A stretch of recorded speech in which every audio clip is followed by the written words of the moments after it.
Bonjour et bienvenue à toutes et à tous dans ces rendez-vous du Lab consacrés à la féminisation des métiers de la tech et du numérique. Alors pour la sécurité sociale, c'est important ce sujet puisque nous recrutons 700 profils informatiques en 2024, principalement les caisses nationales.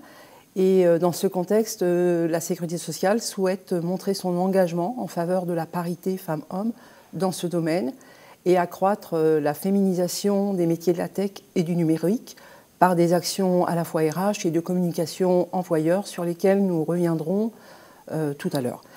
Alors certes, la parité n'est pas nouvelle au sein de la sécurité sociale. La sécurité sociale mène une politique relativement active en matière d'égalité professionnelle et de non-discrimination sur l'ensemble des fonctions de la sécurité sociale. Pour autant, dans ce domaine, il s'agit d'une nouveauté en quelque sorte et la sécurité sociale souhaite donc accroître la parité, aller plus loin vers la parité dans les métiers de la tech et du numérique, puisque dans ces domaines-là, en fait, le marché du recrutement informatique est relativement tendu, puisque nos besoins en numérique sont croissants comme dans beaucoup d'organisations, et puis parce que les recrutements portent sur l'ensemble des métiers du numérique, que ce soit le développement, les métiers de la cybersécurité, de la data, de l'architecture, des chefs de projet. La sécurité sociale recrute sur l'ensemble des métiers. Et pour cette raison, les rendez-vous du Lab donc, consacrent l'émission à cette thématique, tout en ayant pour objectif de dresser un état des lieux de la représentation des femmes dans les métiers de la tech, à la fois en France, mais aussi, bien sûr, à la sécurité sociale, de comprendre, bien sûr, les causes, de les analyser, de comprendre les enjeux pour mieux identifier à la fois les enjeux que porte cette cause de la féminisation des métiers du numérique. Alors, pour traiter ce sujet, nous avons le plaisir et l'honneur d'accueillir 4 invités qui vont venir partager à la fois leurs expériences, leur parcours et leur regard sur ce sujet et bien sûr nous apporter des éclairages et des inspirations pour mettre en place les actions pour la sécurité sociale. Tout d'abord, j'accueille Peggy Vicomte, qui est déléguée générale à Femmes Numérique et qui viendra nous expliquer les causes et les enjeux liés à la sous-représentation, puisqu'on verra qu'il s'agit de la sous-représentation des femmes dans ces métiers. Nous avons également le plaisir d'accueillir Bintou Boïté, qui est directrice des systèmes d'information à la CNAM. Nous accueillons Fabienne Chaudron, qui est responsable du Centre national de production à l'URSSAF Caisse nationale, et Delphine Lescarcel-Evin, qui est directrice à la Direction générale des systèmes d'information à la Banque de France. Donc, mesdames, bonjour et bienvenue sur ces rendez-vous du Lab.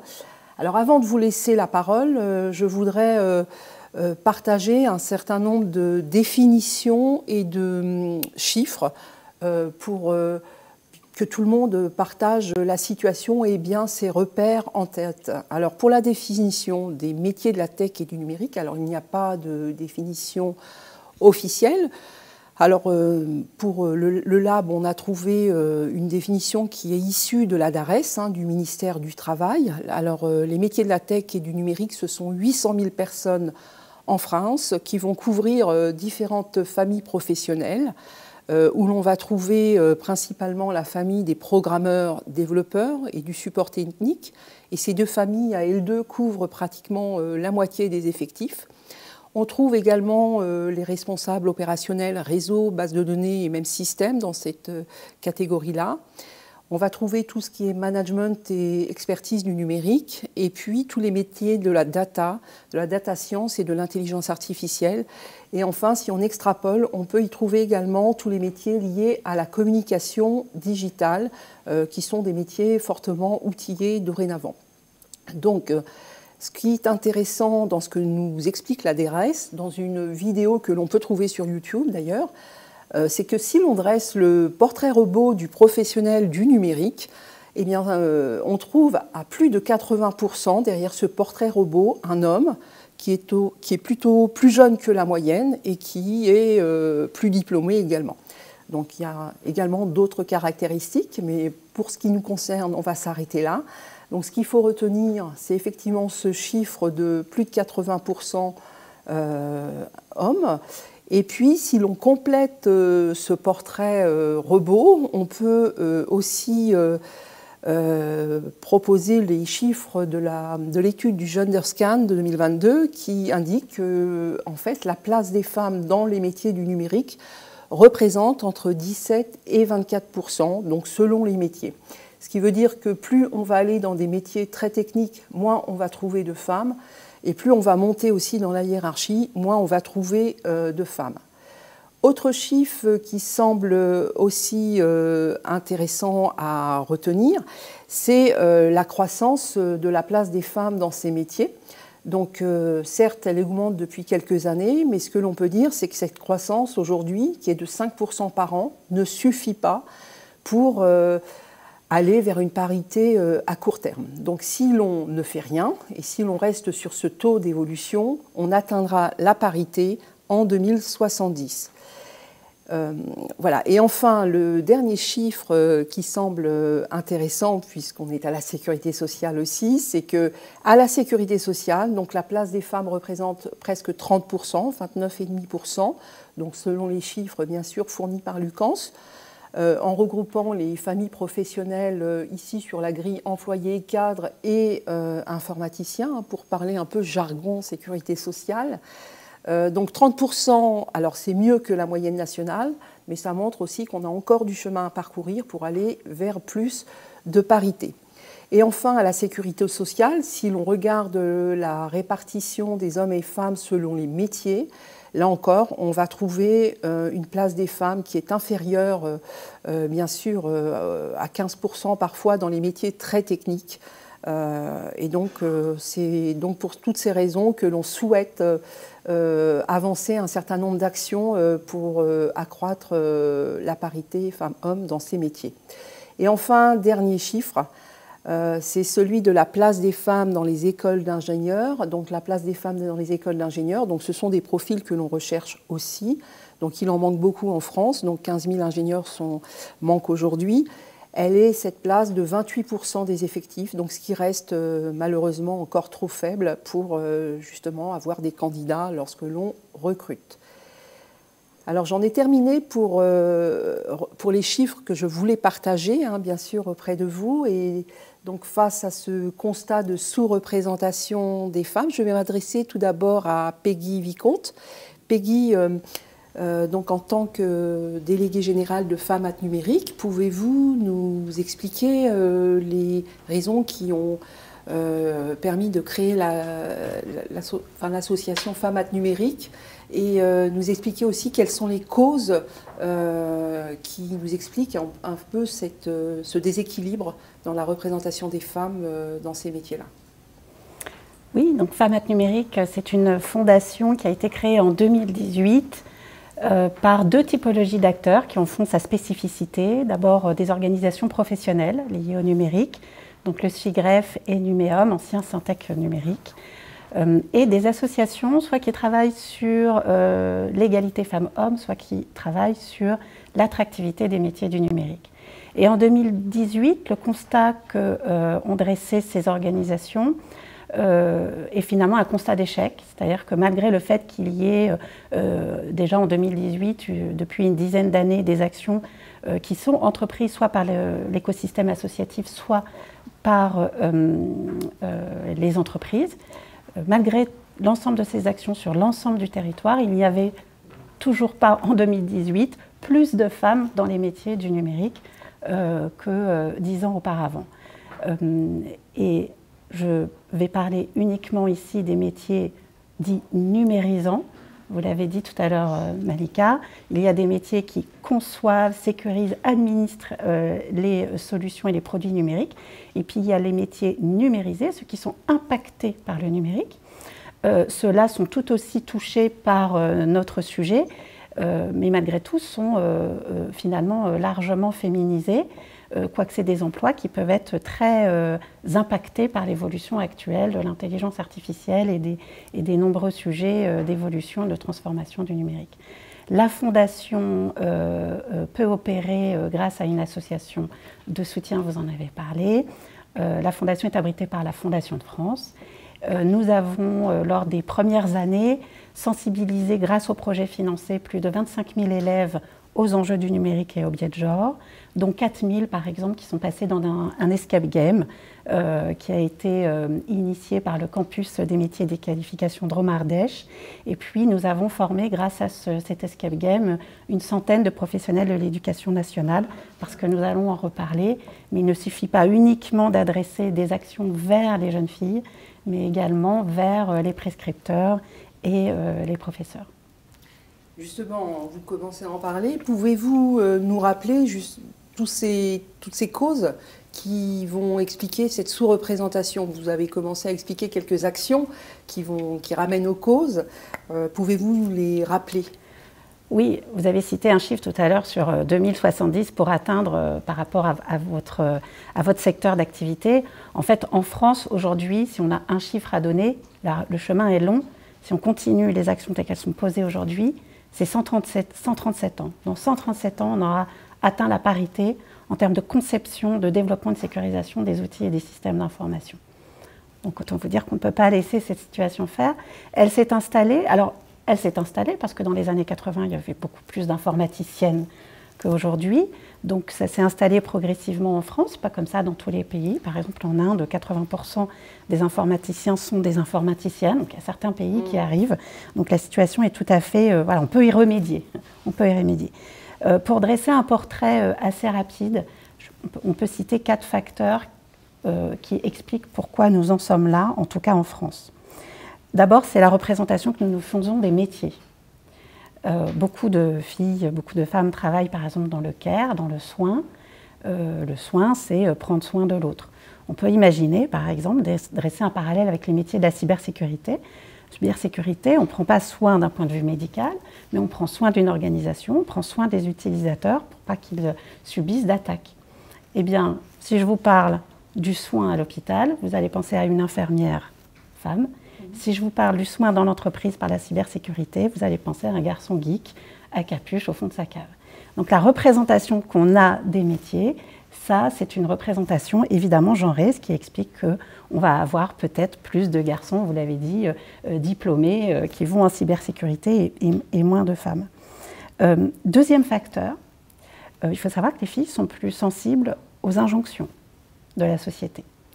Donc en fait, elles sont influencées par les biais de genre et les stéréotypes et ce qu'on attend des jeunes filles.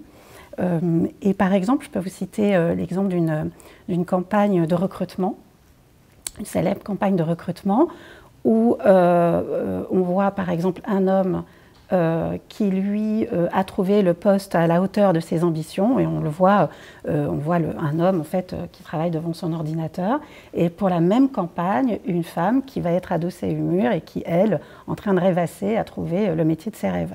Donc la femme, elle a le droit de rêver, et puis l'homme, il a le droit d'être ambitieux. Et ça, c'est nos représentations. Donc ce n'est pas forcément, d'ailleurs, les informaticiens ou les informaticiennes qui véhiculent. Ça peut être les directeurs et les directrices artistiques. Ça peut être la sphère culturelle, la sphère médiatique. Donc j'en viens à ce troisième facteur qui est important. C'est le poids, en fait, des stéréotypes. C'est aussi au moment de l'orientation. Donc l'orientation en France et dans d'autres pays est genrée. Et ce qu'il faut...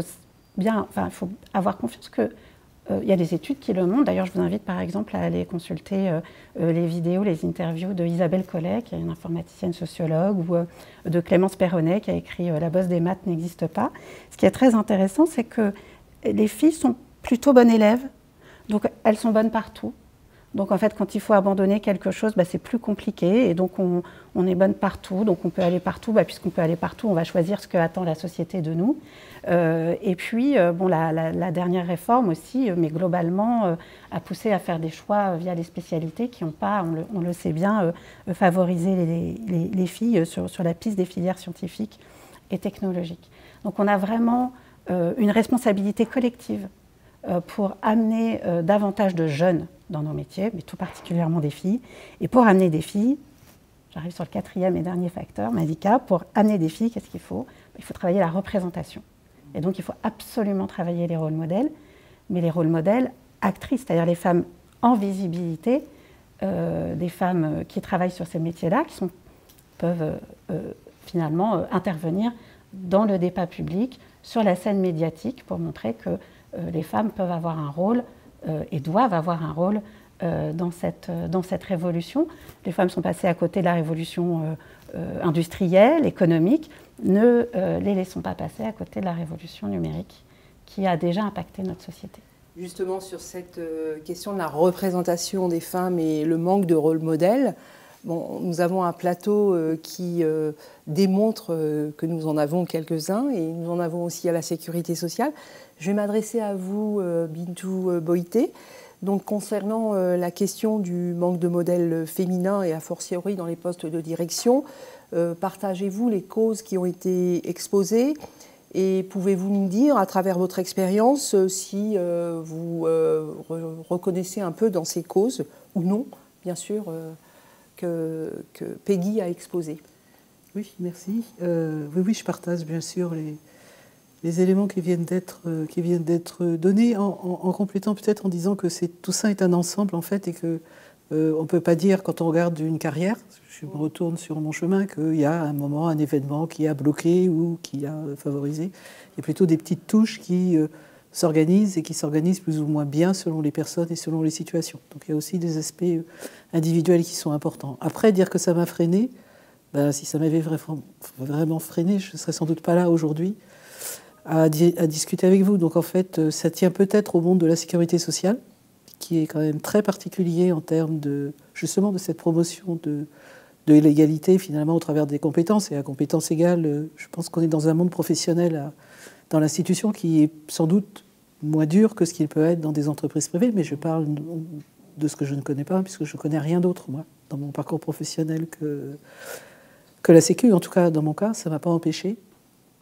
de faire ce que j'ai eu envie de faire au moment où j'ai eu envie de le faire. Donc je fais peut-être partie des chanceuses, ça je ne le remets pas en question, mais en tout cas on a de vraies possibilités d'évolution. Après j'ai retenu dans ce qui a été dit, au-delà des causes, le phénomène du temps long, et je pense que ce sujet en fait dépasse, ou va dépasser, mais on en parlera peut-être après dans les thèmes d'action notamment, va dépasser le cadre stricto sensu de l'entreprise qui finalement se trouve au bout d'un long cheminement d'un modèle social, d'un modèle de représentation, d'un modèle scolaire. Et finalement, l'entreprise, ou les entrepreneurs, ou les entrepreneuses que nous sommes, on en arrive à gérer les conséquences de tout un ensemble qui démarre bien avant le moment où les personnes arrivent finalement sur le milieu du travail. Et donc, je pense que si on ne se focalise pas aussi un petit peu, à la fois de prendre conscience que tout ne va pas être dans notre giron, justement pour pouvoir se focaliser sur les actions qui relèvent vraiment de nous, ça permettra peut-être d'avoir plus d'efficience et plus d'efficacité sur la féminisation de nos emplois. Et pour compléter le propos, en tant que DSI à la CNAM, qu'est-ce que vous pouvez nous dire sur justement la représentation et la part des femmes à l'assurance maladie, au sein de l'assurance maladie?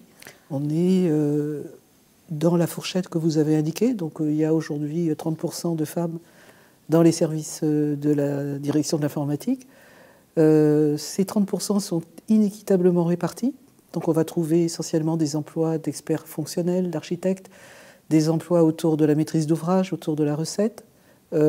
Si on regarde les ingénieurs d'infrastructure, les intégrateurs, les ingénieurs d'exploitation, les ingénieurs réseau, là on tombe sur des taux de l'ordre de 10 à 15%. Donc on a bien la différence sur des emplois qui a été évoqué tout à l'heure dans la présentation. La deuxième chose que je peux dire, c'est que on pourrait dire qu'on profiterait du remplacement naturel et du fait qu'en ce moment, côté assurance maladie, on a quand même une autorisation extraordinaire de recrutement de près de 400 postes sur un effectif de 1000, ça fait quand même 40% de personnes en plus.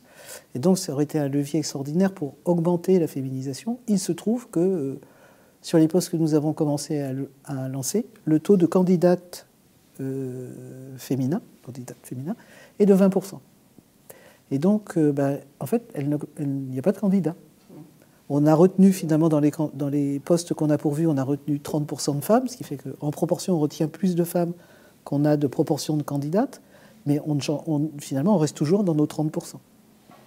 Voilà. Et d'où mon intervention de tout à l'heure, c'est-à-dire qu'on voit bien que même quand on veut faire un effort, s'il n'y a personne qui se présente pour candidater, ça veut dire que soit on n'est pas sur le bon vivier de personnes, soit nos candidatures ou nos appels de candidature sont peut-être mal formatés ou mal organisés, soit nos appels de candidature eux-mêmes continuent de faire vivre les biais qu'on a vus au départ, notamment au travers de la scolarité.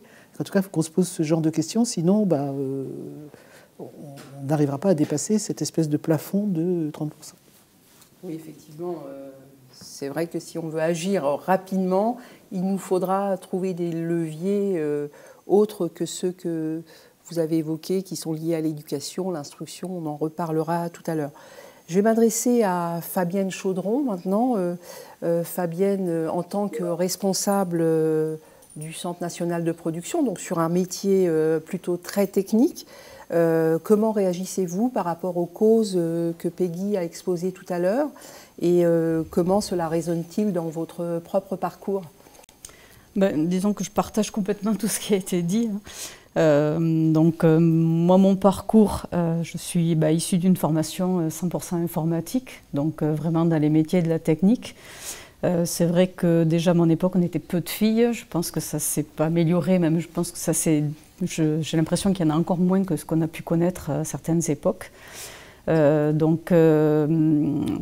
donc après, ça reste des études pourtant qui me semblent complètement adaptées au monde féminin ou masculin, peu importe. Enfin, il n'y a rien qui porte au fait que ce soit plus garçon que fille.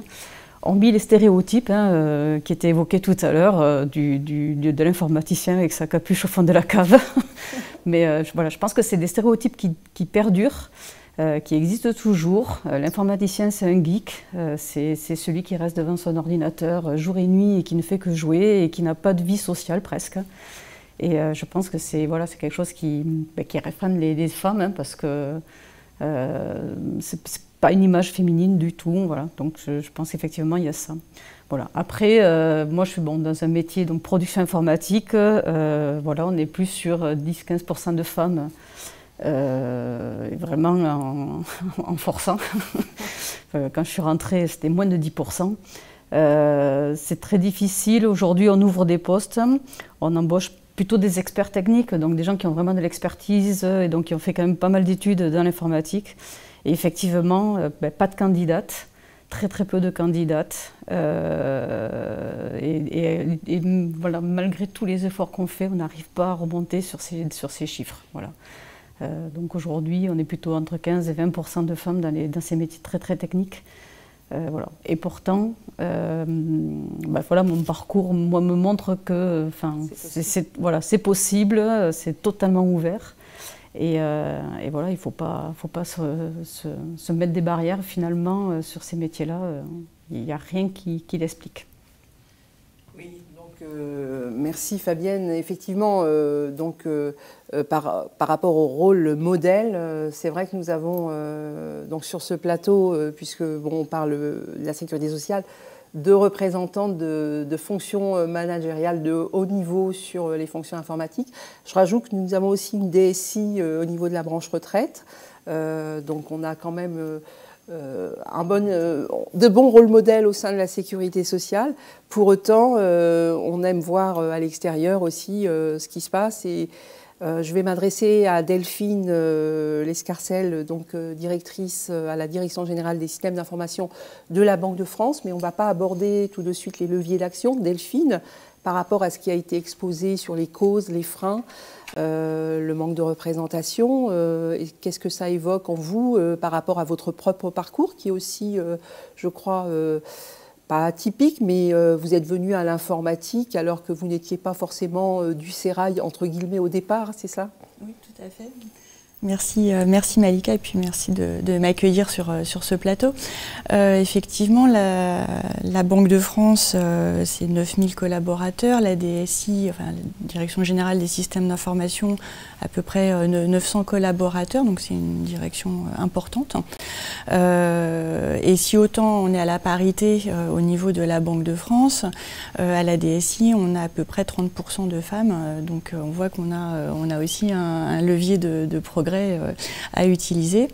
Alors je retrouve tout à fait ce qui a été dit par exemple sur les postes les plus techniques, puisqu'on a 2 data centers en propre, donc une activité d'exploitation qui est importante pour des questions de confidentialité, de sécurité, de résilience, une activité cyber qui est également extrêmement importante, et sur ces domaines, le taux de représentation des femmes est encore plus faible, et pour les motifs qu'on a évoqués, c'est-à-dire qu'il y a une question aussi de profil, de compétences et de difficultés de recrutement sur ces domaines, en lien avec tout ce qui a été évoqué sur les formations. Pour autant, alors on a quand même des chiffres, je pense, encourageants. Par exemple, en termes de fonction de management au niveau direction, on est à 40% de femmes. Donc on voit qu'il y a en tout cas une capacité de progression qui est tout à fait encourageante et qui est très probablement liée à la stratégie RH de la banque de façon plus globale. Après, pour revenir sur mon parcours, c'est vrai que, pour le coup, l'informatique, c'était pas forcément une prédisposition, puisque j'avais plutôt une formation en mathématiques et en finance. Mais je suis un peu tombée dedans par hasard, mais dès mes premières activités à la Banque de France, donc ça a plutôt développé, hein, ça a été un déclic. Alors il faut, je pense effectivement, ne pas être, avoir une appétence pour la tech, avoir l'envie, ça suppose d'avoir l'envie de se former et de s'investir, mais c'est tout à fait accessible. Et puis on le voit, je pense que les innovations technologiques montrent que de toute façon, il y a en permanence ce besoin d'acquérir de nouvelles connaissances, de se questionner sur les innovations, sur les nouvelles technologies. Enfin, il y a eu pas mal de révolutions assez importantes. Donc, en tout cas, à titre personnel, je milite pour le fait de faire prendre conscience, en particulier aux jeunes filles, qu'il n'y a pas une voie unique pour arriver dans les métiers de l'informatique. Et d'ailleurs, il y a une grande diversité des métiers informatiques qui permet de bénéficier des compétences, des savoir-faire des unes et des autres. Voilà, donc je pense qu'il faut aussi casser ce frein qui doit être présent dans l'esprit des jeunes filles, de se dire si je ne suis pas excellente en maths, si je n'ai pas la certitude de réussir dans cette filière, je ne me lance pas. Et si je ne suis pas passée par une formation en ingénieur informatique, ces métiers ne seront à tout jamais inaccessibles. C'est ce qu'expliquait Peggy tout à l'heure dans les causes, où il fallait être excellent partout et on n'acceptait pas d'être généraliste. Le déclic peut se faire plus tard, voilà. Tout à fait, tout à fait. Et c'est ce que finalement vous avez suivi comme parcours. Et donc aujourd'hui, vous êtes à la tête d'une direction informatique. Oui, tout à fait. Sur des profils plutôt techniques. Alors effectivement, à la tête d'une direction informatique avec des profils plutôt techniques, avec effectivement aussi des difficultés de recrutement, comme vous l'avez évoqué, par rapport aux candidats qui se présentent et à la sous-représentation des femmes dans les candidatures. Pour autant, sur des fonctions de chef de projet, par exemple, j'ai quand même un certain nombre de femmes et donc des équipes qui arrivent à être relativement mixtes. Je pense que c'est pas dans ces domaines qu'on a le plus de difficultés de recrutement. En revanche, dès qu'on est sur des domaines très technique, j'ai un pôle spécialisé d'experts en blockchain. De fait, je n'ai quasiment que des hommes. Voilà. Donc, oui, c'est ce qu'on retrouve aussi sur nos métiers, hein, tous les métiers de la chefferie de projet ou de l'assistance à maîtrise d'ouvrage ou de la recette. Hein, c'est ce que vous avez expliqué, Bintou. On a aussi pas mal de profils féminins où on met en place des aptitudes plus relationnelles. Voilà. Mais c'est assez questionnant parce qu'inversement, j'ai un pôle dédié à la sobriété numérique. Là, j'ai majoritairement des femmes. Donc, comme quoi les stéréotypes sont profondément ancrés.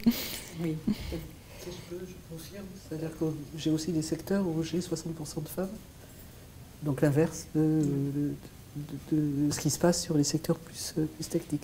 C'est vraiment très inéquitablement réparti. Quel type de métier La recette. Oui, c'est ce qu'on constatait voilà, sur les et chiffres. la maîtrise d'ouvrage. on dépasse les 50%. Après, il faudrait regarder dans l'origine de ces parcours. Peut-être qu'il y a eu plus sur ces métiers-là de la recette, des mobilités qui provenaient des métiers directement, ou ça appelait peut-être des... Oui, je pense que ce sera une piste dont on reparlera tout à l'heure, puisque c'est sans doute l'amélioration des passerelles internes, c'est sans doute une des clés de réponse.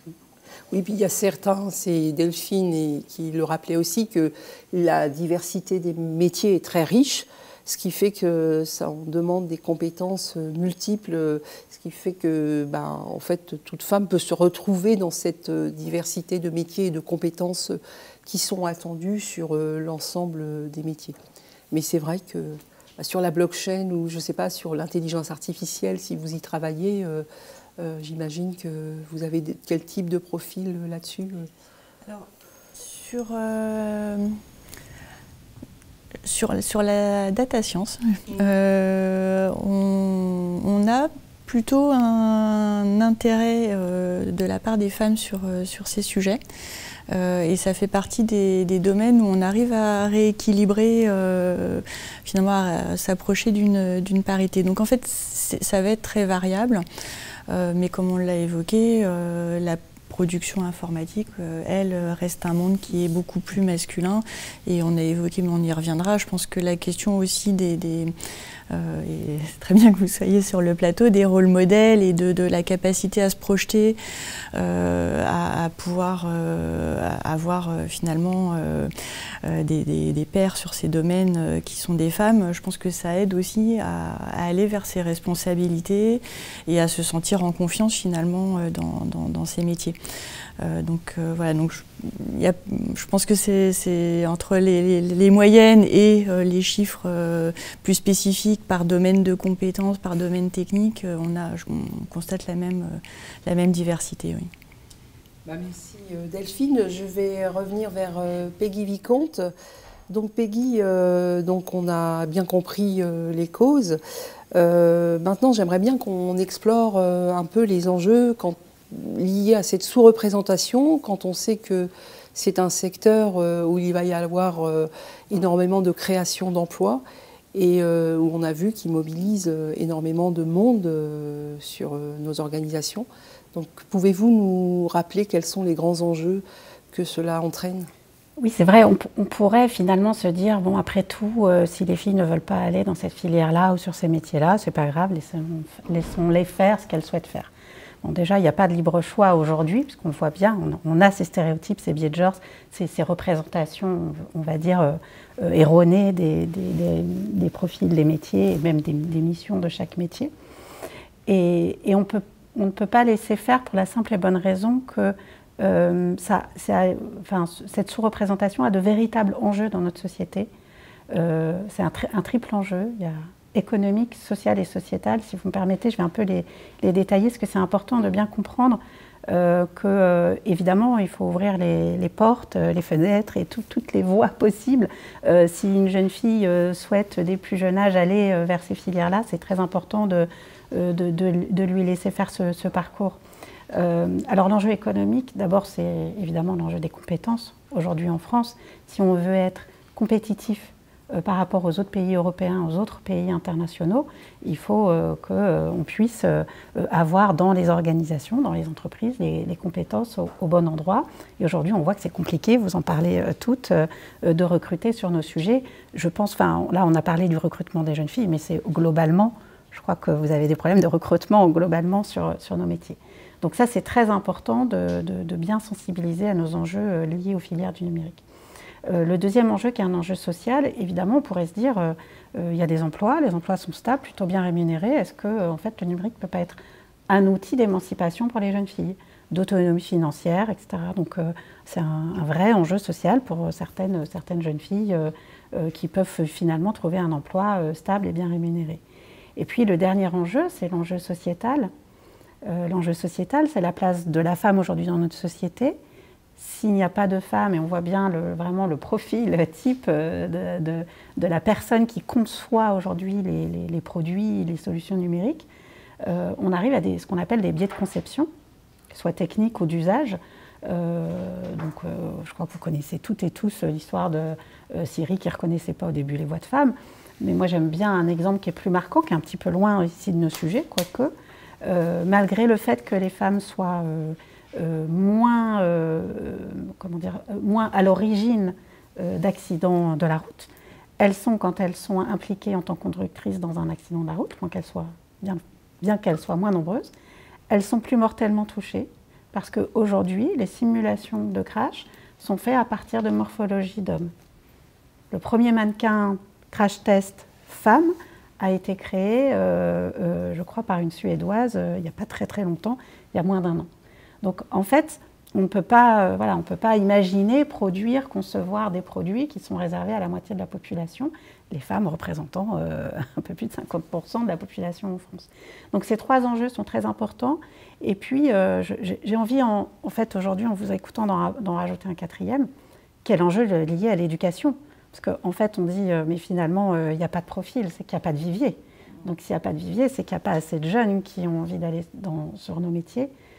Donc on a un vrai sujet d'expliciter nos métiers et les parcours inspirants que ça peut aussi permettre de réaliser sur le terrain. Donc ces 4 enjeux sont très importants et c'est pour ça que il faut absolument que collectivement on travaille ce sujet-là.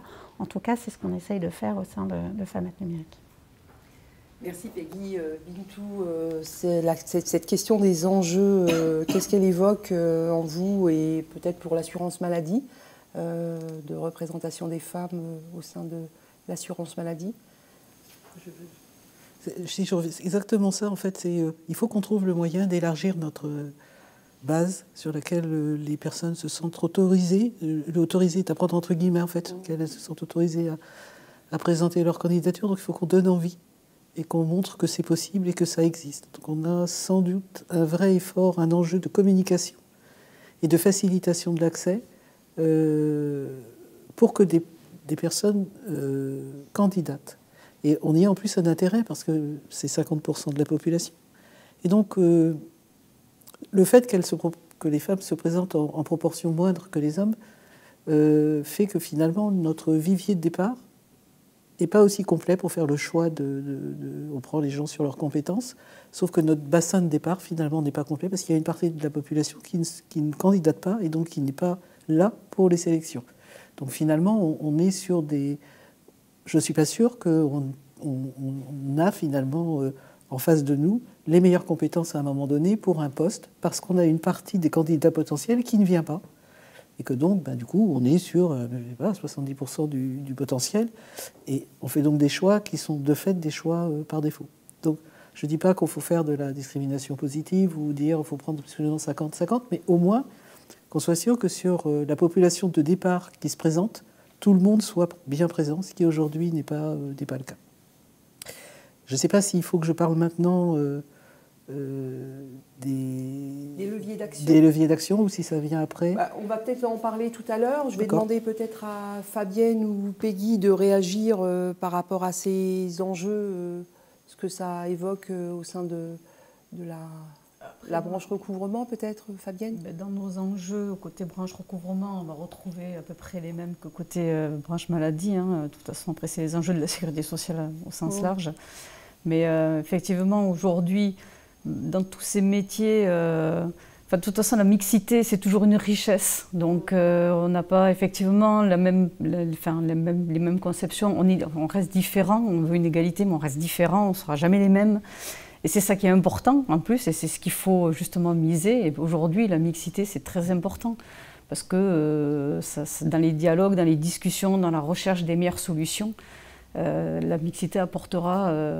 des ouvertures aujourd'hui on a du mal à avoir finalement parce que on n'a qu'une représentation masculine qui réfléchit à des solutions. Voilà, et on en arrive à ce que tu disais tout à l'heure, c'est-à-dire que des crash tests, c'était pour les hommes, c'était pas pour les femmes. Voilà. On a exactement les mêmes problématiques après dans nos métiers aujourd'hui et dans tout ce qu'on conçoit finalement, on peut retomber dans ces travers. Ça reste un enjeu essentiel, la mixité. Puis nous, on est vraiment, en plus, la sécurité sociale s'adresse à l'ensemble des Français. Voilà, donc l'ensemble, c'est mixte. On s'adresse à une population qui est mixte, donc il faut que nous-mêmes en interne, on le soit, sur tous les sujets. sur tous nos travaux et activités que nous menons pour les services effectivement aux usagers qui adressent toute la population, enfin française pour l'assurance maladie en tout cas, et les entreprises également pour le recouvrement. On va donc aborder la question des leviers d'action. Donc effectivement, je pense qu'à la sécurité sociale, si on est là aujourd'hui, c'est qu'on a aussi des idées. Et on verra, on a initié une action de communication employeur pour montrer dans le grand public, en quelque sorte, puisque nous recrutons les postes que les femmes occupent sur les métiers de l'informatique. Mais je vais me retourner vers Delphine, puisqu'à la Banque de France, vous avez mis en place un plan d'action depuis quelques années maintenant, et vous avez aussi obtenu des labels intéressants en matière de parité. Voilà, Delphine, est-ce que vous pouvez nous parler de tout ce qui est mis en place au sein de la Banque de France pour aller vers la parité ? Oui. Alors, en fait, je pense qu'un premier point d'appui, c'est le fait d'avoir une stratégie en matière de ressources humaines qui porte l'enjeu de la parité, de la diversité très haut dans les objectifs de l'entreprise. Donc ça, déjà, c'est un point d'appui fort. Pour donner un exemple, par exemple, on a nommé au sein de la Banque de France une représentante des questions de parité, et il y a un groupe qui s'est monté, qui s'appelle Talentuel en fait, qui porte ces sujets dans tous les domaines, mais qui aussi du coup porte ces sujets également dans la sphère du numérique. Et ce groupe a par exemple organisé un atelier de codage à destination des femmes et des filles des collaborateurs de la banque. Donc c'était une façon d'impulser les choses et de créer aussi cette prise de conscience. Donc ça, c'est un élément assez général. Après, comme je l'ai évoqué, reste qu'au sein de la DSI, il y a une stratégie à mettre en œuvre plus spécifique pour répondre aux enjeux qu'on a toutes partagés sur ce plateau. Alors, je peux vous donner trois exemples sur 3 thématiques. Une première autour de l'attractivité et des rôles modèles, parce que je pense que ce sujet est clé. Un deuxième aspect sur l'importance de l'incarnation finalement de cet enjeu dans nos métiers et dans la stratégie informatique autour de l'IA. Et puis ouvrir un petit peu le sujet sur un enjeu de société, et on l'a évoqué, c'est la question de la formation des élèves et des collégiens. Alors sur le premier sujet, effectivement, le premier enjeu, c'est vraiment l'attractivité.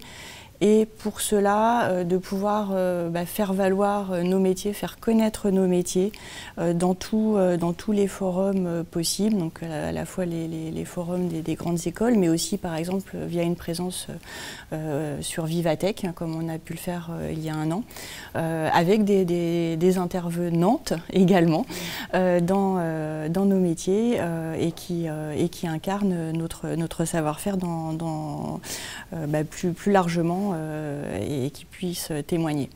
On a également une implication dans les réseaux interentreprises, à la fois dans le SIGREF ou également dans le CRIP.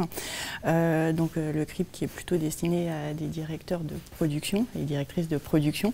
Donc ça permet aussi de partager les pratiques, de nourrir la réflexion et d'échanger sur ces sujets. Et sur tout type de profil ou sur des profils de management non, de sur direction? tout type de profil en fait, vraiment sur tout type de profil, sur les leviers à utiliser, sur la façon, les questions qu'on peut se poser sur est-ce qu'on prévoit, est-ce qu'on a une discrimination positive ou pas, voilà, donc c'est vraiment sur tout type de questions. Et puis également pouvoir prévoir des parcours professionnels qui sont accompagnés et qui peuvent intégrer une reconversion. Donc j'évoquais tout à l'heure par exemple les formations en data science, le fait que ces formations soient certifiantes et de pouvoir les ouvrir à parité hommes et femmes. pour donner aussi... Ce sont des formations internes, hein, ce sont Non, pas... non, ce sont des formations, ça peut être une formation en alternance par exemple, en grande école, oui, et avec l'obtention d'un diplôme, donc il y a aussi une valorisation à la fin. Et puis, on a beaucoup travaillé sur les rôles modèles, en sortant aussi des murs de la Banque de France et en communiquant à l'extérieur sur ces rôles.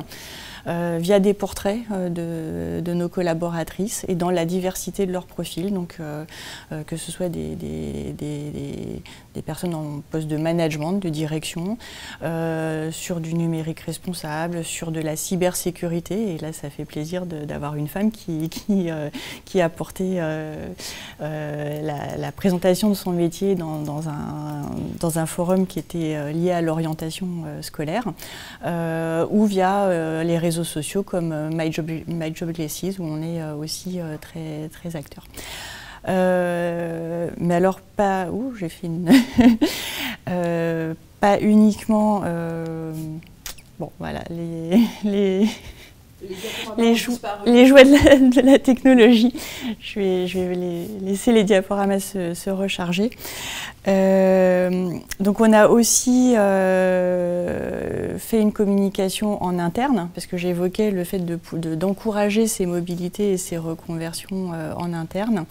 Et donc on a aussi des profils qui sont et des parcours via des podcasts ou des vidéos, dont par exemple une collègue qui est vraiment experte en intelligence artificielle. Et donc on donne la parole, c'est la parole A, et on donne la parole à nos collègues pour montrer la diversité. Je crois que c'est vraiment clé, c'est la diversité réelle de nos métiers. Et le vécu, le témoignage de ses collègues.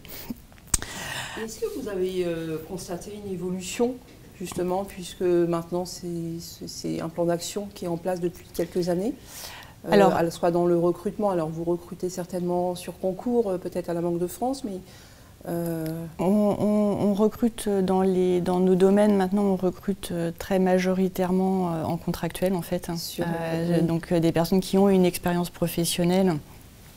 Et donc là finalement ça reflète aussi néanmoins les chiffres qu'on a évoqués sur la réalité du marché. Mais je pense que ça a quand même ouvert des portes sur l'évolution professionnelle, sur la projection sur un certain nombre de métiers.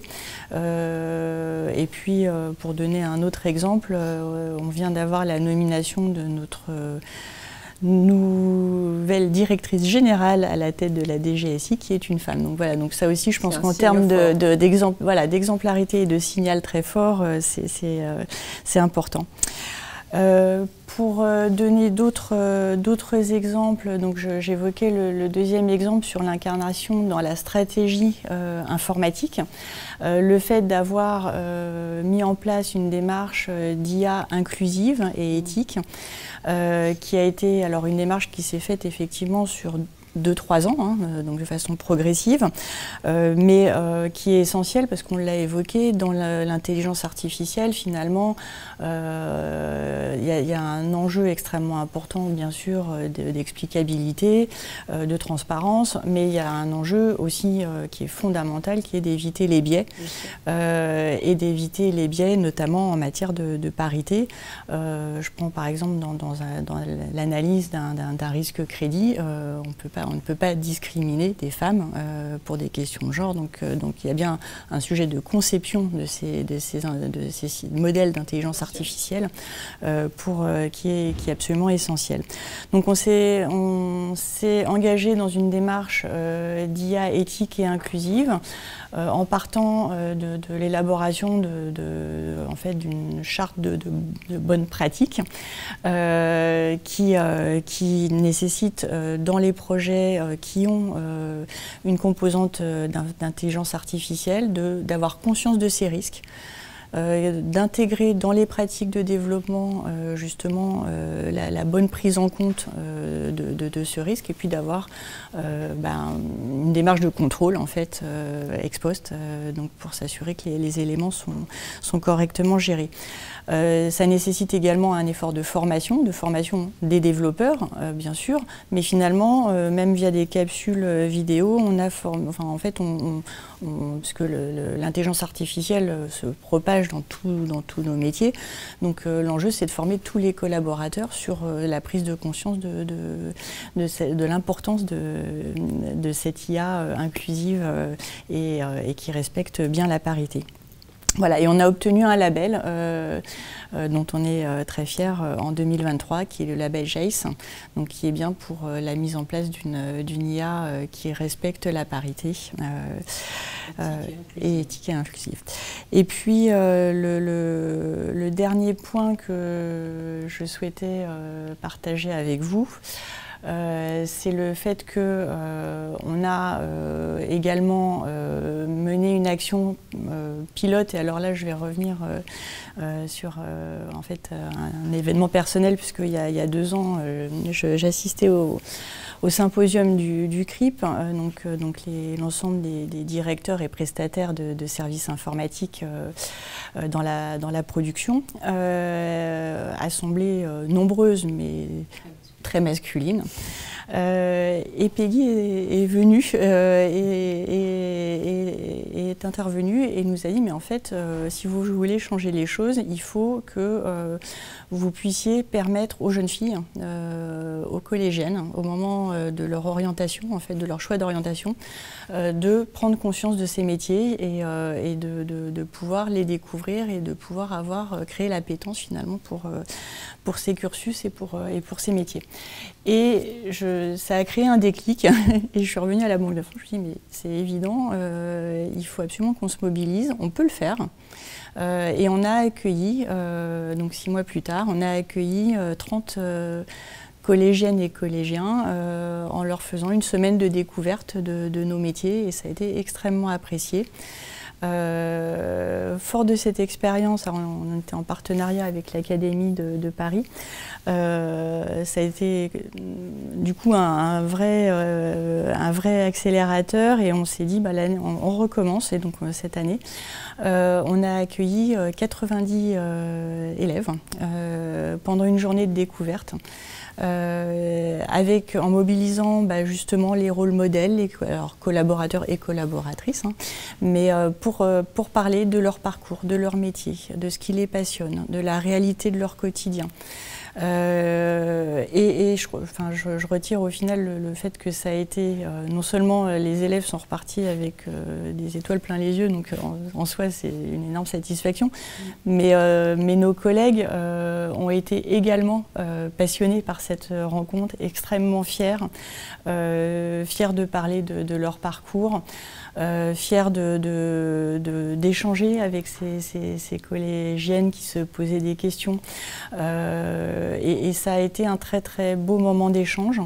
Ça a été aussi très constructif parce que à partir de notre première expérience, on avait identifié des sujets qui étaient à travailler, donc ça a été préparé en amont avec les professeurs. Comme un voyage, en fait, quand vous organisez un voyage, vous documentez, vous faites des recherches. Ça a été aussi préparé avec les professeurs pour que les élèves arrivent avec des questions, et les échanges ont été très très riches. Voilà, donc je pense qu'on a vraiment on a tous des idées, on a des impulsions, et c'est le collectif maintenant qui peut faire changer les choses, donc d'où l'intérêt aussi d'échanger sur ces aspects. Et puis peut-être dernière illustration, c'est le fait qu'à l'occasion de cet événement qu'on a appelé Oser le numérique, on s'est dit pour que les élèves puissent matérialiser nos métiers et s'en souvenir, on va créer des petites fiches très simples, très pédagogiques, qu'on a travaillé avec l'Université de Paris-Dauphine. Et ces fiches sont venues alimenter le baromètre Chilistec qui est fait aussi avec Femmes Numérique et auquel on a contribué contribuer. Donc on a mis à disposition, c'est aussi une façon de mettre à disposition la matière qu'on a pu créer pour que tout le monde puisse l'utiliser et faciliter pour les entreprises qui voudraient accueillir aussi des collégiennes et des collégiens, leur faciliter la tâche également en pouvant réutiliser ces fiches qui sont disponibles. Très bien, merci, c'est effectivement très inspirant. Je voulais juste compléter, puisqu'effectivement, dorénavant, les secondes ont un stage obligatoire. Donc ça aussi ouvre des portes pour mettre en place ce type d'initiative, puisque c'est en seconde aussi qu'on fait des choix qui seront ensuite déterminants pour les études supérieures, puisque ce qui a été constaté aussi à la dernière réforme du bac, c'est qu'il y avait beaucoup moins de jeunes filles qui choisissaient les matières techniques, scientifiques et mathématiques, matières qui sont indispensables si ensuite on veut poursuivre vers des carrières scientifiques ou techniques. Voilà, c'était juste une parenthèse, mais pour montrer aussi que l'initiative auprès des collégiens peut se faire aussi auprès des secondes qui ont des stages d'ailleurs. Je crois que c'est au mois de juin, là, c'est en cours. Je voulais juste, Peggy, si vous voulez bien rappeler le baromètre Chilitz-Tech, parce que je trouve que c'est un recueil de bonnes pratiques dont peut s'inspirer nombre d'entreprises. Alors, la Banque de France a candidaté, je crois, et donc d'où l'exemple que citait Delphine. Mais peut-être qu'on peut rappeler en quoi consiste ce baromètre qui est annuel, je crois. C'est un baromètre annuel. Donc là, nous sommes en train de travailler sur la prochaine édition. Donc c'est sur candidature libre des différentes organisations. C'est un petit questionnaire en ligne qui prend un gros quart d'heure. Donc c'est pas énorme. Et l'idée, c'est vraiment de pouvoir y mettre l'ensemble des bonnes pratiques, des meilleures pratiques dans une entreprise. Donc pour nous, ça nous fait aussi un bon panel de ce qui est représentatif de ce qui est fait. Et puis pour les autres organisations, c'est source d'inspiration. Voilà, et donc c'est ce que vous avez fait à la Banque de France, c'est un cas d'école, parce qu'on voit qu'en fait, il suffit à un moment donné d'enclencher quelque chose pour créer des liens, en parler dans l'organisation. Finalement, le fait de mettre en place des stages, ça permet aussi de se dire, tiens, comment est-ce qu'on va communiquer nos métiers, présenter nos métiers à des jeunes de 15 ans. C'est pas si simple en fait, voilà, mais le programme était riche, très dense au niveau de ce que vous aviez proposé. Mais on n'est pas obligé de mettre en place un planning comme ça. Par exemple, là, nous, pour les stages de seconde, on a accompagné une association qui conventionne directement, qui s'appelle La Mêlée, qui est une association occitane, qui conventionne directement avec les stagiaires. Et qui accueille là une promo 100% féminine, 20 filles, et qui va les emmener découvrir les formations dans les écoles, les métiers dans les entreprises. Donc pendant 2 semaines, une petite expédition learning qui va permettre vraiment aux jeunes filles de prendre conscience des enjeux et des possibilités métiers. Donc le baromètre Chilitz-Tech, en fait, c'est les meilleures pratiques. C'est pour la plupart des entreprises anonymisées dans le petit livret qui est téléchargeable en ligne, avec quelques citations de bonnes pratiques d'entreprise. Et l'idée, c'est vraiment de s'inspirer.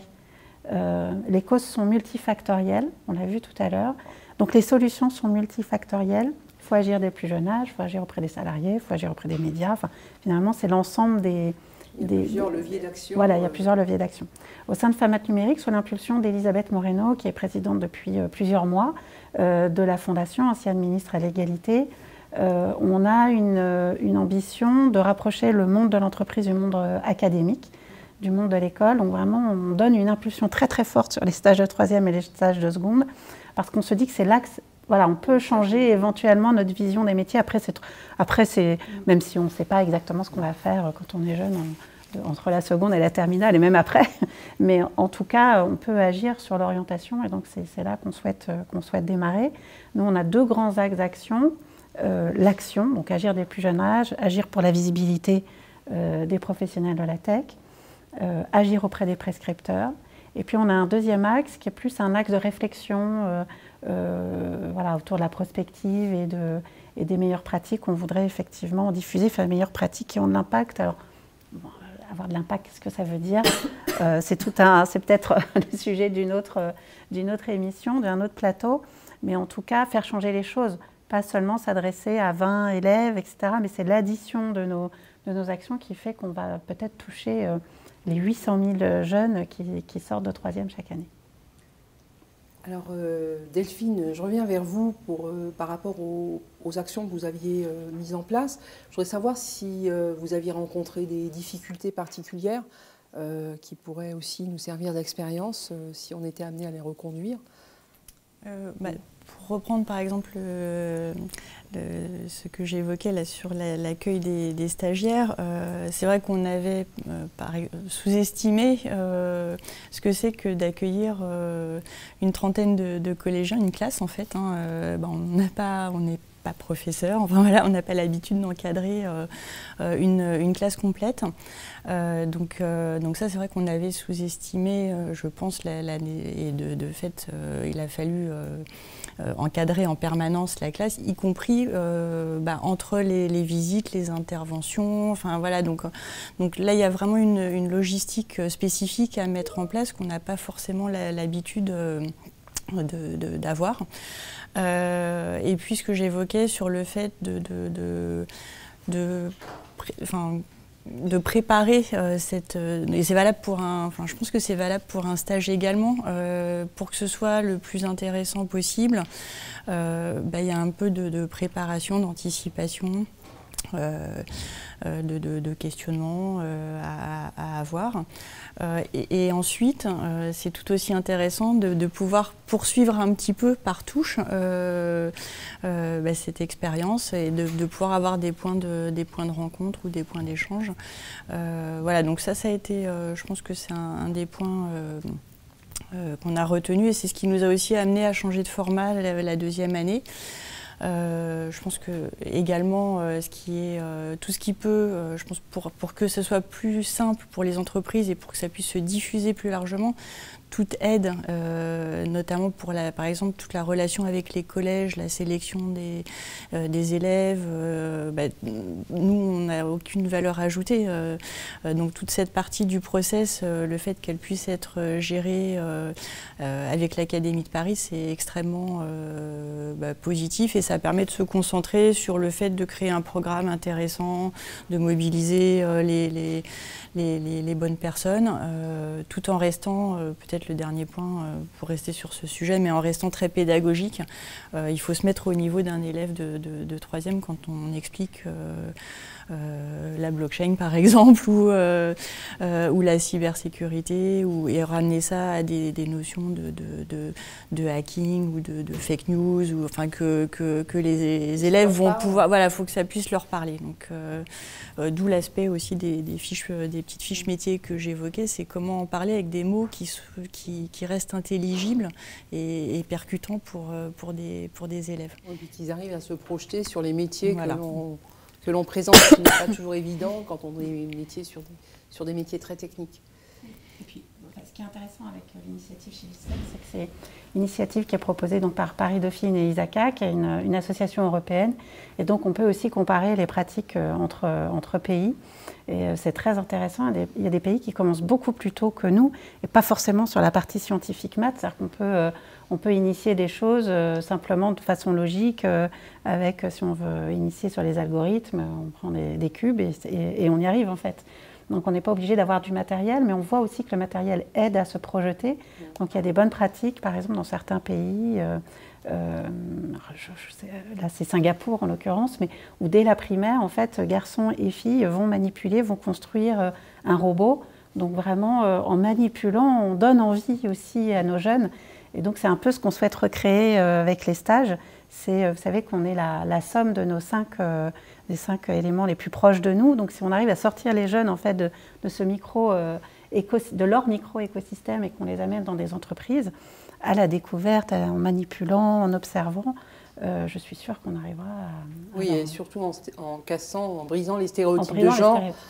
Et donc, si on construit des robots avec des filles et des garçons, effectivement, les filles auront plus de facilité à se projeter sur ce type d'activité. Exactement. Je vais me tourner vers Fabienne, puisque je crois qu'au niveau du recouvrement, il y a une initiative aussi, alors qui n'est peut-être pas dédiée aux au profil tech, mais qui va dans le sens d'aller vers plus de parité sur des fonctions à la fois managériales ou même techniques? Alors c'est vrai que c'est une initiative qui n'est pas faite directement pour les métiers de la tech, mais qui au final a beaucoup concerné les femmes qui sont aujourd'hui dans les métiers de la tech. Donc en fait, on a travaillé avec un groupe qui s'appelle Bouge ton groupe, Bouge ton groupe, bouge ta boîte. Donc en fait, ils ont monté une cellule de femmes. Il y a eu deux cellules déjà qui ont été montées, il y a une troisième qui est en préparation. Voilà, 2 cellules qui ne sont composées que de femmes. Et qui permettent en fait, donc il y a différents ateliers, il y a une dizaine d'ateliers de tête, et en fait au fil des ateliers, c'est surtout fait pour construire finalement, d'abord nous prendre une conscience de soi, enfin une confiance en soi, excusez-moi, pour chacune, construire un pseudo-plan de carrière ou au moins des envies d'évolution, enfin voilà, se projeter et se prouver que on peut le faire et on a envie de le faire. Et puis après, ça permet derrière d'ouvrir sur soit des formations. Voilà, je sais que certaines, par exemple, sont parties à l'École nationale de la sécurité sociale pour faire la formation qui permet après derrière de devenir agent de direction. Enfin voilà, ça a ouvert des perspectives à certaines qui n'imaginaient même pas voilà, pouvoir se faire autre chose finalement que ce qu'elles faisaient au quotidien dans les métiers qu'elles ont. Donc oui, c'est vrai qu'il y a ça. Après, on a aussi alors c'est plus localement, alors moi je suis sur Toulouse, mais localement en fait, on participe bien sûr à des salons de l'emploi, mais on a fait également en fait des rencontres en fait qu'on organise sur le site où on fait venir alors beaucoup d'étudiants, mais après tout un tas de personnes qui sont en recherche d'emploi. On le fait en association avec la MSA et avec la CARSAT, et on fait venir tous ces gens-là et en fait on explique nos métiers, alors essentiellement les métiers de la tech, là c'est vraiment ces métiers-là. Et donc on fait intervenir des agents qui expliquent leur métier. Et donc c'est vrai qu'on cible les filles pour essayer de leur faire envie de venir dans ces métiers-là. Et je trouve que c'est un double avantage parce que ça permet déjà d'intéresser des jeunes. Et pour ceux qui font le pitch en fait sur leur métier, c'est hyper valorisant en fait. C'est-à-dire que à la fin, ils ressortent de la journée en se disant ouais, en fait, je fais un métier qui est très intéressant, ils sont voilà, satisfaits, et que ce soit fille ou garçon d'ailleurs. Je trouve que ça a aussi cet intérêt-là. À un moment donné, il faut qu'on arrive aussi à valoriser les métiers. C'est bien pour ceux qui le font déjà. Et puis du coup, c'est bien pour donner envie à d'autres. Voilà. Des fois, on arrive à avoir ce double intérêt. Donc, c'est Bouge ton groupe, bouge ta boîte, c'est ça hein, Bouge ton groupe. Bouge ton groupe. Voilà, donc c'est une espèce de réseau interne qui favorise l'évolution. C'est un réseau de femmes, enfin, différents profils en fait. Voilà. Et elles montent en fait ces ateliers, et elles viennent dans les entreprises. Des ateliers de co-développement en quelque sorte, c'est un peu ça ou... Alors je n'ai pas participé parce que je n'ai pas pu participer. Mais oui, après c'est des ateliers alors beaucoup recentrés sur chacun, c'est-à-dire, enfin, apparemment, enfin, ça nécessitait quand même pas mal de travail entre les ateliers, voilà, pour retravailler un petit peu d'où on vient, ce qu'on a fait, comment on peut se projeter, de quoi on a envie. Enfin voilà, c'est vraiment retravailler sa carrière en fait, son rôle et son positionnement dans l'entreprise. Très bien. Peggy, j'aimerais bien revenir, vous l'avez évoqué tout à l'heure, mais Femmes Numériques œuvrent aussi en région, sur les territoires. Peut-être rappeler la volonté d'aller sur les territoires aussi. Oui, on a effectivement, donc on organise un événement annuel qui s'appelle les Assises nationales de la féminisation des métiers et des filières du numérique, qui a lieu au mois de février chaque année. Et l'idée, c'est qu'on ne soit pas uniquement une voie nationale, descendante, ou qu'on favorise le parisianisme, mais au contraire, qu'on favorise ce qu'on appelle, nous, l'intelligence territoriale. Parce qu'on le voit à chaque fois, c'est un engagement en fait, d'hommes et de femmes. qui à un moment donné ont une conviction, ont une motivation pour faire bouger les choses sur le terrain. Et donc on a des assises effectivement régionales, les dernières en Occitanie, là les prochaines on espère dans les territoires ultramarins, on discute aussi avec la Bretagne, enfin d'autres régions. Et l'idée c'est que chaque écosystème s'empare de l'événement national qui a une particularité de réunir en fait l'ensemble des parties prenantes de l'écosystème, aussi bien les entreprises, les associations et les collectivités territoriales. Et donc l'éducation nationale, mais aussi toutes les forces sur les territoires qui peuvent faire bouger les choses. Et nous, on est convaincus que c'est vraiment le fait d'agir ensemble, et surtout, vous connaissez la théorie qu'on appelle du tuyau percé, c'est-à-dire qu'à un moment donné, une jeune fille qui a peut-être une envie, à un moment donné, d'aller sur nos métiers, il y a tellement de raisons de ne pas y aller, de ne pas aller jusqu'au bout de son envie, dans ce tunnel de l'orientation et de son parcours scolaire et de jeunes professionnels, que finalement on a du mal à arriver au bout, ce qu'on avait dit, augmenter le vivier. Donc toutes les initiatives territoriales vont permettre ça, de mis bout à bout, de ne pas faire uniquement une action à un moment donné sur un panel d'élèves par exemple, mais bien d'additionner les actions dans les territoires pour que tout au long du parcours scolaire des jeunes, on puisse leur rappeler que ces métiers-là, s'ils ont envie de les faire, sont intéressants, rémunérateurs, passionnants et sont accessibles.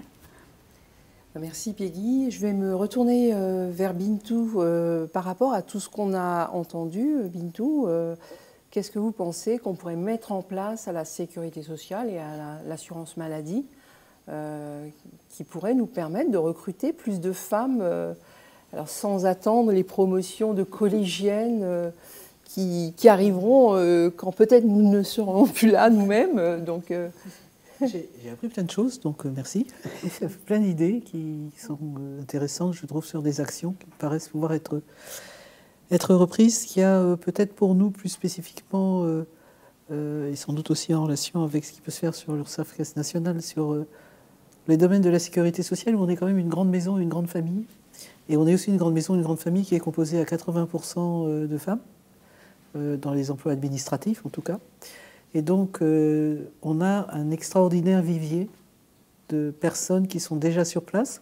Je n'ai pas dit tout à l'heure, mais quand on regarde l'ancienneté finalement des équipes, notamment informatiques, elle est légèrement supérieure pour les femmes que pour les hommes, donc sur l'ensemble des emplois en fait dans l'institution. Donc en plus c'est une population qui a envie de rester dans ce monde professionnel, et peut-être qu'on pourrait travailler. Alors il n'y a pas que les branches, il y a aussi, je pense, Lucans qui peut avoir un rôle à jouer en ce domaine, sur des systèmes de mobilité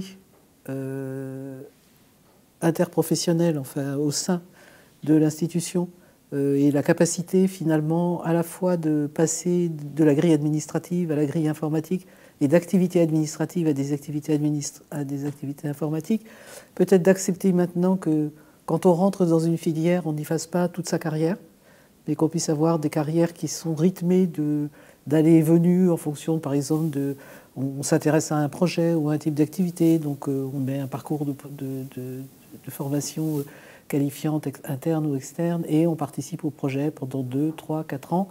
Et ensuite, on peut revenir éventuellement sur des fonctions plus proches de sa formation initiale.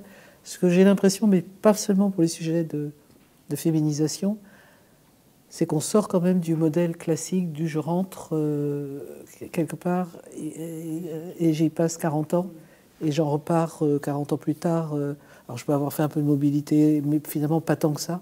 Plutôt de la mobilité géographique que de la mobilité fonctionnelle. Et peut-être qu'il faudrait qu'on favorise cette mobilité fonctionnelle à la fois avec la mise en place de formations qualifiantes pour que des personnes qui aujourd'hui ne se posent pas la question « est-ce que je peux le faire ?» Il faudrait qu'elles sachent. J'ai bien aimé tout à l'heure le mot voyage. C'est un voyage, c'est donner envie de le faire et puis donner les moyens aussi de le faire. Et la deuxième chose, je pense qu'il faut aussi qu'on réfléchisse, mais là on peut le faire tout seul de notre côté. On a commencé d'ailleurs sur la façon dont on demande nos recrutements. C'est clair que si chacun des postes commence par diplôme exigé ingénieur bac+5, déjà, rien que ça reconduit toute la situation actuelle. Donc, je ne dis pas qu'il ne faut pas recruter des ingénieurs et des Bac+5. Je dis juste que tous les emplois n'ont peut-être pas besoin d'être des emplois d'ingénieurs ou de Bac+5, y compris dans les domaines plus techniques. Et donc, je pense qu'on a cette réflexion aussi qui est de se dire, j'ai des emplois d'ingénieurs, mais j'ai aussi sur ce type de fonction des emplois qui sont peut-être un peu moins diplômés, qui favorisent la promotion et la formation continue, et sur laquelle je peux mettre plutôt des gens qui ont envie de faire ce type de fonction, parce que l'envie, ça vaut bien le diplôme, des fois, je trouve, qu'on oublie un petit peu, voilà. Et donc, des fois, c'est plus important d'avoir des gens qui ont envie de faire quelque chose que des gens qui ont officiellement le diplôme pour le faire. Je ne devrais pas dire ça à Lucas, mais... Voilà. On sait que la motivation à exercer une activité est un élément déterminant pour aussi fidéliser les collaborateurs. Le diplôme, c'est un plancher, en fait. C'est pas un plafond. Et le diplôme, ça dit juste ce que la personne a été capable de faire dans un circuit universitaire ou grandes écoles classiques. Ça ne dit pas ce que la personne peut faire en environnement professionnel. De toute façon, face aussi aux tensions qu'on observe sur le marché du recrutement informatique, on est plus ou moins contraint à prendre en compte cette vision globale en fait, des candidats. Et effectivement, on trouve parfois aussi des pépites, ça nous arrive. Ça permet aussi, oui, et il y en a beaucoup. Enfin, oui. On trouve des gens qui sont là, j'en trouve dans le SI, comme ça, au détour d'une visite, d'une conversation, des gens qui sont data scientists et qui font totalement autre chose. Et donc, ça nous obligera aussi, je pense aussi, ce qu'on commence à faire là, à mettre en place des organisations beaucoup plus souples aussi, qui tournent autour de projets, qui sont sans doute plus matricielles que hiérarchiques, qui fédèrent des équipes autour d'un projet pendant un laps de temps donné. Donc, c'est toutes les discussions et toute la réflexion autour de l'agile. Des lignes produits, d'une conception qui est plus horizontale et moins verticale des fonctionnements. Et alors, c'est pas tout le monde fait tout et plus personne ne fait rien, mais je pense qu'il faudra aussi sans doute aller vers ce type d'organisation qui suppose derrière une plus grande flexibilité et une plus grande mobilité et l'acceptation que quelqu'un ne va pas faire la même chose toute sa vie. Oui, et c'est une attente d'ailleurs des jeunes candidats que l'on recrute, quand ils rentrent chez nous, ils ne viennent pas pour passer 40 ans chez nous, donc il faudra effectivement qu'on s'adapte à ce niveau-là pour aller dans le sens aussi de la parité. Alors je pense qu'on a terminé les échanges qu'on voulait tenir sur ce sujet-là. On a pu évoquer avec Peggy les principales causes qui sont multiples. On a évoqué bien sûr les enjeux également, aussi pour la sécurité sociale. Et puis on a été inspiré par les leviers d'action possibles et on imagine déjà des leviers d'action alors qui vont mobiliser à la fois des actions, on l'a vu combien la communication, en tout cas à court terme, et la visibilité de nos profils métiers féminins était importante. Donc c'est ce nous commençons à faire, nous, à la sécurité sociale, puisque la semaine prochaine démarrera une campagne de collection de portraits avec des profils techniques qui ont été désignés par les principales caisses nationales sur l'ensemble des métiers. On s'inspirera bien sûr des actions vis-à-vis des collèges et de toute l'éducation pour sensibiliser les jeunes et peut-être les secondes. Et puis effectivement la politique de formation par rapport à notre vivier interne me semble une piste intéressante, sachant qu'on a aussi un programme attirer, recruter, fidéliser avec un volet SI important, attractivité des métiers SI dans le cadre du schéma stratégique des systèmes d'information de la sécurité sociale. Et dans ce cadre-là, on va essayer de pousser un certain nombre de ces actions pour justement... alors, nous, il s'agit de recruter globalement, mais accroître la parité et la féminisation de ces métiers de la tech. Donc, merci à vous toutes pour vos retours, vos expériences, vos témoignages. Et je précise qu'on a aussi produit un dossier de veille qui sera diffusé à toutes et qui sera accessible sur le site du Lab Sécurité Sociale. Vous trouverez également dans le chat de l'émission le questionnaire de satisfaction de notre direction de la communication qui en a besoin pour améliorer ses prestations, avec nous d'ailleurs. Donc je vous invite à le remplir pour que nous puissions l'exploiter. Et je vous donne rendez-vous pour la prochaine émission du Lab qui devrait se tenir en septembre dorénavant. Merci à vous tous. À bientôt.